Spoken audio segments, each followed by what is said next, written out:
It's very, very comfortable. Alright? If I have this one in my mouth, I don't feel I never have to take it out. I don't feel that then the umpire won't be yelling at me, carding me, calling fouls against me, because I have a properly fitted mouth guard in my mouth.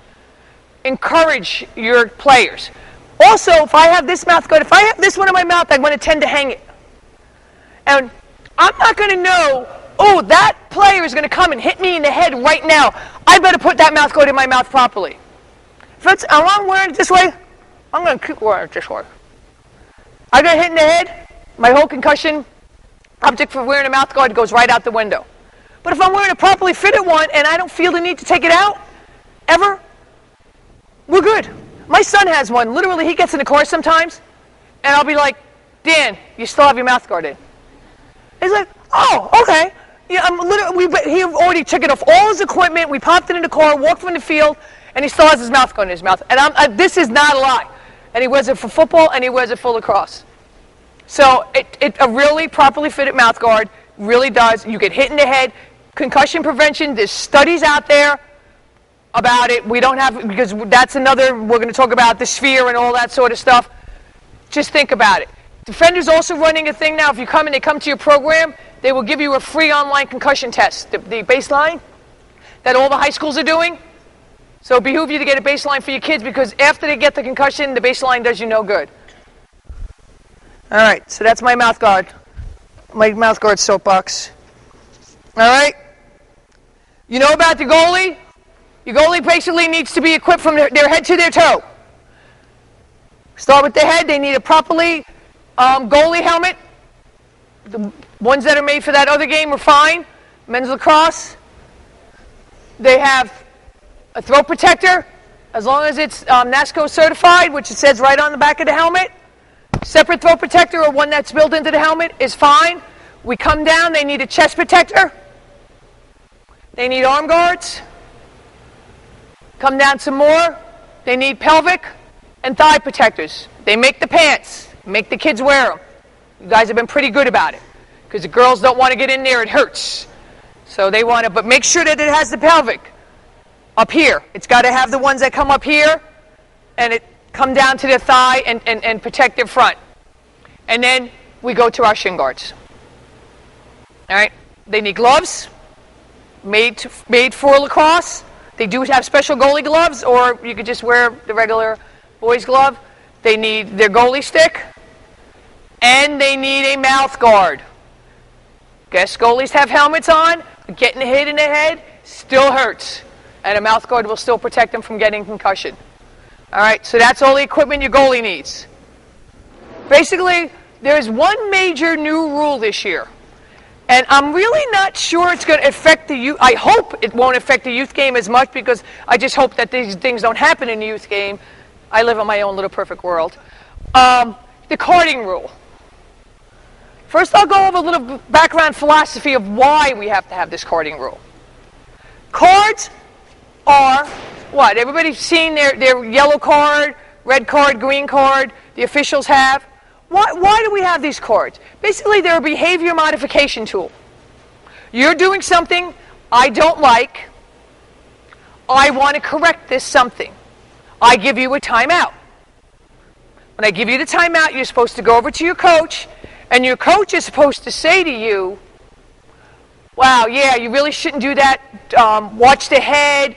Don't swing your stick wildly like that. Be careful when you shoot that you don't hit anybody, right? Those are the things that's my perfect world. What I hear coaches say when that child goes over for their timeout is like, great check, good job. No. Because if it was a great check and good job, guess what? Susie would still be playing. All right? I'm telling you, nothing drives somebody, an official of the game, more crazy that when they just send that child off for doing something stupid and you reinforce the stupidity. I understand you want to be positive, but we make our sandwich. Wow, that was really nice that you were being aggressive. Next time, try not to swing your stick so long. Try to miss her head. You'll get them, and then go sit down. When you get back in there 3 minutes, you'll do it right. All right? told her what she did wrong, but I was positive about it. It really is annoying when we come off the date, and we can hear it, believe me. Coach is going, that was a great check.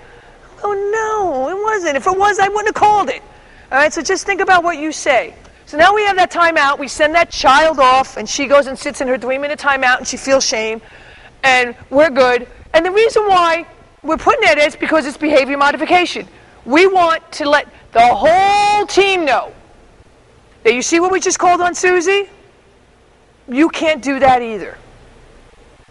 Now, we got a team that's a little dense. They're not going to get it. So now Janie does one of the 4 carding things. Check to the head, slashing, dangerous repelling, dangerous follow-through. And we always add another one. There's really 5, and this one's not mandatory, dangerous use of the stick. All right? Number 6, my mouth. I can't control it because I have potty mouth. And I need to let everybody know. All right, those are the 6 things I always card for. All right, so now Janie does it. So now you have 2 kids on timeout. Janie has to come off. In those 3 minutes, you were playing short for those 3 minutes. But in 3 minutes were up, you were allowed to put a player back in. You're still playing your 12v12. Now, somebody else, I can't think of another name, she does something stupid. She has to leave the field for 3 minutes. We're still on yellow cards. That player is out for only her 3 minutes, but your team is now playing short for the rest of the game. Okay? That's the big rule change. After on the 3rd yellow. Yeah, we don't get the 4th one. On the 3rd yellow. Now, what if we're out, we're playing short, now we're playing 11v12, and coach decides that he and or she doesn't like what's going on in their little world and starts screaming. Or the assistant coach, or the scorekeeper, or the guy with the bell, they start screaming. We call timeout. We call that nice head coach over with their little level 1 little thing with them, and we give them a yellow card. Used to be, that was just like, oh, bad coach. Yeah, go back over there and coach. Now guess what? We get to pull another player off the field, because now that's your 4th yellow card. And we just keep doing this until maybe the goalie's the only one left. Or you guys learn your behavior and you stop. I really do not anticipate at the youth level getting that far. Because you guys coached, some of you are veterans. How many yellow cards have you really gotten in a game? I've only given out, the youth games I've done, I've given out a couple of checks to the heads over the games. The one I give out the most is the mouth. Because we got Little Miss Attitude, who is just cool. And she needs to open her mouth every time you blow the whistle. She's the one that, she needs timeout. She needs to go sit in her car. But that's besides the point. All right? So, now, say Susie got that yellow card. She comes back in the game, and she's a really, really, really slow learner. And she does something, again, toward a yellow card. 1 of the 4, the mouth, whatever. She gets that 2nd yellow card.